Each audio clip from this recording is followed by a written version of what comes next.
Assalaamu calaykum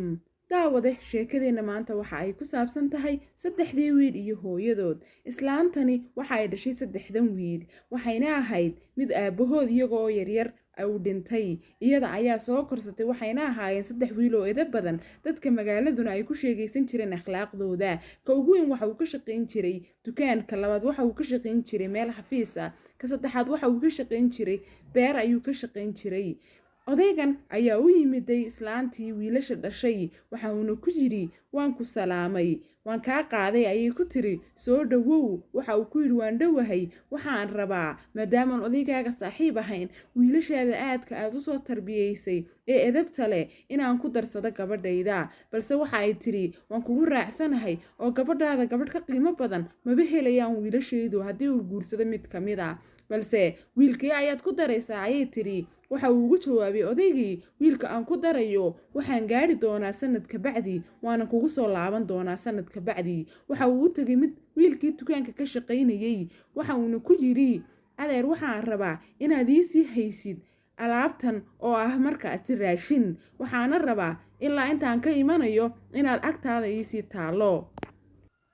waxa uu yimid wiilkii labaad waxa uu ku yiri adeer galeydan ii sii hay sidoo kale kii saddexaad ayuu ku yiri adeer alaabtan waa alaab raashin waana galey inaad ii sii haysaa ayaan rabaa waa uu iskaga tagay odaygii waxa uu yimid sanadka bacdi oo uu soo laabtay waxa uu yimid wiilkii ugu horeysay waxa uu ku yiri adeer waan ku salaamay waxaan rabaa amaanadii aan sanad ka hor ku dhiibi jiray ee galeyda ahayd inaad ii siiso waxa uu ku yiri adeer waxaan ka cabsaday galeydii inay xumaato isla markaasna ay noqoto waxaanan loo baahnayn waxaan kuu iibiyey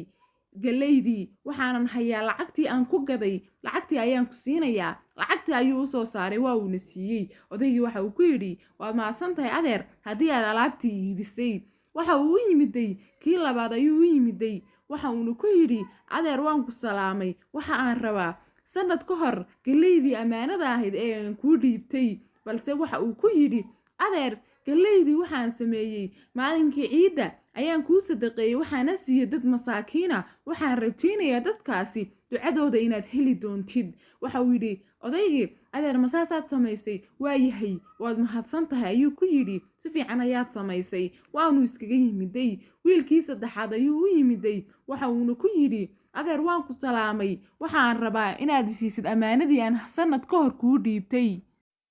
waayahay adeer ayuu yidhi ee isoo raac waxa uuna keenay guri dhan oo yaaliin raashin aad iyo aad u badan waxa uuna ku yidhi raashinkan oo dhan adiga ayaa iska leh markii aad ii dhiibtay ammaanada waxa aan sameeyey in aan beero ammaanadii aad ii dhiibtay isla markaasna aan galeydi dhulka ku shubo si ay u baxdo waxayna dhashay dalag aad iyo aad u fara badan waxaanan ka sameeyey lacag badan raashinkanna adiga ayaa iska leh ayuu ku yidhi waana kuugu faa'iideeyay adeer intii aad maqnayd ee sanadka ahayd balse odaygii waxa uu ku yidhi maya adeer adiga ayaa tabcaday adiga ayaa iska leh ayuu ku yidhi raashinkan iyo dalaganba sababtoo ah anigu saddexdiinaba waan idin imtixaamayay hadda ayaana la ogaan doonaa qofka ka guulaystaa balse waxa uu u yimid odaygii islaantii waxa uuna ku yidhi go-aan ayaan soo gaadhay waxaanan ku darayaa gabadhayda wiilkaaga yar ayaan ku darayaa kaas ayaana ku guulaystay waxa uuna ahaa wiilka ku guulaystay wiilkii dalaga beeray isla markaasna raashinka badan dhaliyey islaantii waayahay ayay tiri arrinkiina waa lagu farxay wiilkii ayaa gabadhii loo guuriyey waxaana loo dhigay aroos aad iyo aad u ballaadhan imtixaankana waxa uu noqday wiilkii midka ku guulaystaa waa uuna ka soo baxay imtixaankii iyo tijaabadii odaygu tijaabinayay arooskoodiina sidii ayuu ku dhacay sheekadeenna intaa ayay ku eg tahay daawade